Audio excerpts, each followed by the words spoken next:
Welcome. आज के इस एक्सप्लेनर में हम एक ऐसी बेखौफ अकेली महिला प्रवासी की कहानी में गहराई से उतरने वाले हैं जिसके एक कदम ने सचमुच एक ऐतिहासिक कानूनी मिसाल यानी लीगल प्रेसिडेंट कायम कर दिया। हम बात कर रहे हैं कुलथुम बिंत उकबा की। देखिए, ये कोई आम सफर नहीं था। ये एक ऐसी पावरफुल घटना थी जिसने उस वक्त के स्थापित नियमों और इंटरनेशनल ट्रीटीज तक को हिलाकर रख दिया था। तो चलिए सीधे शुरू करते हैं और देखते हैं कि आखिर हुआ क्या था। अब आप सोच रहे होंगे, आखिर कैसे? एक अकेली और सीमिंगली असहाय महिला ने एक बेहद स्ट्रिक्ट इंटरनेशनल ट्रीटी को पूरी तरह बदल कर रख दिया। हमने इतिहास में बड़ी बड़ी सेनाओं और युद्धों के बारे में तो खूब सुना है जो देशों के बॉर्डर्स बदलते हैं, है ना? लेकिन एक अकेली महिला का साहस कैसे एक पूरे लीगल अग्रीमेंट की दिशा मोड़ सकता है, ये जानना सच में हैरान करने वाला है और आज हमारा मेन फोकस इसी बात पर रहेगा। The enemies daughter. इस इनक्रेडिबल कहानी की शुरुआत होती है एक बेहद डार्क और दुश्मनी से भरे माहौल से। कुलथुम के पिता थे उकबा, और उकबा कोई आम इंसान नहीं थे। वो पैगंबर मोहम्मद के सबसे कट्टर और क्रूर दुश्मनों में से एक माने जाते थे। जरा इन दोनों बाप और बेटी के बीच का फर्क देखिए। एक बार जब पैगंबर काबा के पास प्रार्थना कर रहे थे, तब उकबा ने खुद आगे बढ़कर उन पर ऊंट की गंदगी डालने का शर्मनाक काम किया था। सोचिए उस नन्ही बच्ची पर क्या बीती होगी जब उसने रोते हुए आकर उस गंदगी को साफ किया। और दूसरी तरफ यही बच्ची आगे चलकर पहली ऐसी अविवाहित महिला बनती है जो बिल्कुल अकेले मदीना की तरफ हिजरा करती हैं। एक नफरत से भरे ताकतवर घर से निकलकर इतने अनोखे विश्वास का पैदा होना अपने आप में किसी चमत्कार से कम नहीं है। और यहां एक बहुत ही सरप्राइजिंग फैक्ट निकल कर आता है। नंबर 6, उकबा ने जिंदगी भर अपने बच्चों के दिलों में नफरत भरने की कोशिश की, लेकिन पता है एंड में क्या हुआ? उसके सभी 6 बच्चों ने अंततः इस्लाम कबूल कर लिया। पैगंबर हमेशा मानते थे कि दुश्मनों की अगली पीढ़ी बेहतर होगी, और वही उम्मीद यहां साकार होती दिखी। इनमें से एक तो आगे चलकर कूफा का गवर्नर भी बना।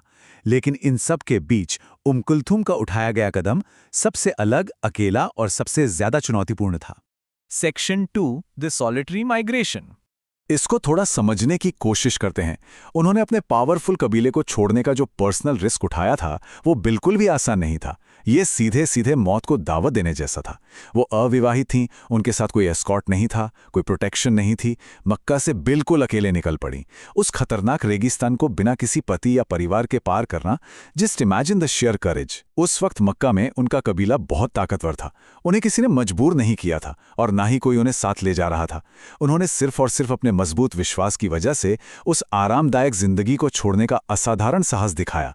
उस जमाने में एक सिंगल औरत के लिए ऐसा करना ऑलमोस्ट असंभव माना जाता था। Section 3, the treaties legal trap.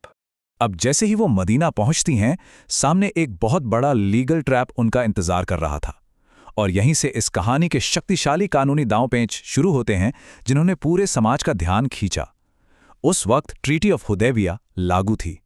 इस संधि की एक बेहद कड़ी शर्त थी, अगर मक्का से कोई भी प्रवासी भागकर मदीना आता है तो उसे तुरंत मक्का वापस लौटाना होगा, बिना किसी छूट के।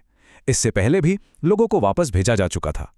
जैसे ही कुलथुम मदीना आईं, उनके भाई जो उस वक्त तक मुसलमान नहीं थे, उन्हें लेने वहां आ गए। उन्होंने पैगंबर से इस इंटरनेशनल कानूनी शर्त का हवाला देते हुए स्ट्रिक्ट मांग की कि हमारी बहन को तुरंत वापस किया जाए। ये शरणार्थियों के लिए एक्स्ट्राडिशन का एक भयानक कानूनी जाल था जिसमें वो फंस चुकी थी।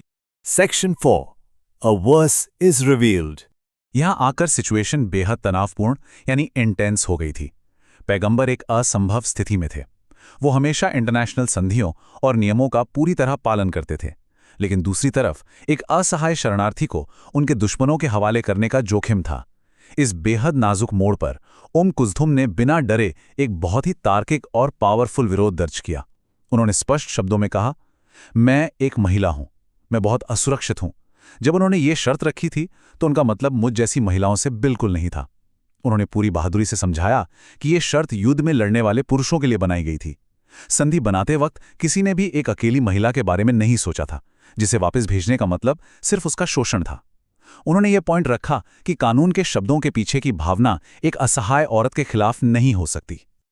और फिर इस उलझन को सुलझाने के लिए एक डिवाइन समाधान निकल कर आया। कुरान की एक विशेष आयत उतरी। इस वर्स में निर्देश दिया गया कि जब महिला विश्वासी प्रवासी बनकर आपके पास आएं और अगर आप उन्हें सच्चा पाएं तो उन्हें वापस दुश्मनों को ना लौटाएं। तो इसका मतलब क्या हुआ? इस एक क्षण और उम्मे कुलथूम के उस प्रोटेस्ट ने हमेशा के लिए एक परमानेंट लीगल एग्जेम्पशन पैदा कर दी। कानून में एक नई छूट मिल गई। इस तरह उम्मे कुलथूम को शरण मिल गई और उस संधि में न्याय का एक नया आयाम जुड़ गया। ये इतिहास का सच में एक बहुत बड़ा टर्निंग पॉइंट था। Section 5. A lasting legacy. इस ऐतिहासिक कानूनी जीत ने कुलथूम को अपने नए समुदाय में एक सक्रिय और सेफ जीवन बनाने का मौका दिया। मदीना में उनका सफ़र बेहद समृद्ध रहा। उन्होंने इस्लाम के कुछ सबसे महान और प्रमुख साथियों के साथ जीवन बिताया। पहले उनका विवाह ज़ैद से हुआ, जिनसे उनके 2 बच्चे हुए और जो बाद में शहीद हो गए। फिर उन्होंने ज़ुबैर से शादी की, जिनसे उनकी एक बेटी हुई। इसके बाद उनका विवाह अब्दुर्रहमान से हुआ, जहां उनके कई बच्चे हुए। उनके गुजरने के बाद अम्र से उनकी शादी हुई। हालांकि दुख की बात है कि 1 महीने बाद ही कुलथूम का निधन हो गया। लेकिन ये सभी विवाह और उनका एक माँ और साथी के रूप में योगदान ये साफ दर्शाता है कि वो अपने नए समाज में कितनी सम्मानित और डीपली इंटीग्रेटेड थीं। उनकी कम्युनिटी टाइज और उनकी विरासत सच में अद्भुत है। वो प्रमुख नेता उस्मान की सौतेली बहन थीं। दोनों की माँ एक ही थीं। उनके बच्चे आगे चलकर हदीस के नरेटर्स बने, जिन्होंने इतनी महत्वपूर्ण जानकारियां अगली पीढ़ी तक पहुंचाईं। और जब कुलथूम का निधन हुआ तो जानते हैं उनके जनाजे का नेतृत्व किसने किया? खुद उनके भाई उस्मान ने। कहा जाता है कि उस्मान उनकी कब्र पर खड़े होकर बहुत लंबी प्रार्थना करते रहे। ये सम्मान अपने आप में उनकी महानता का एक विशाल प्रमाण है कि उस समाज ने उनकी उस अकेली की कुर्बानी और साहस को कितना बड़ा दर्जा दिया। इस एक्सप्लेनर को समाप्त करते हुए मैं आपके सामने एक विचार रखना चाहता हूं। इतिहास के कानूनों को मूल रूप से आकार देने वाली अकेले साहस की ऐसी और कितनी अनकही कहानियां छिपी होंगी। एक अकेली महिला का दृढ़ विश्वास और कानून के गलत नतीजों के खिलाफ आवाज उठाने का साहस पूरे समाज के नियम बदल सकता है। ये कहानियां सिर्फ बीते हुए कल की नहीं हैं। ये हमें समझाती हैं कि कानून पत्थर की लकीर नहीं होते, बल्कि वो इंसानी ज़रूरतों और सच्चे न्याय के साथ विकसित होते हैं। उम्मीद है कि इस विश्लेषण ने आपको इतिहास के इन पन्नों को और गहराई से जानने के लिए प्रेरित किया होगा। आज की इस चर्चा में हमारे साथ शामिल होने के लिए बहुत बहुत धन्यवाद।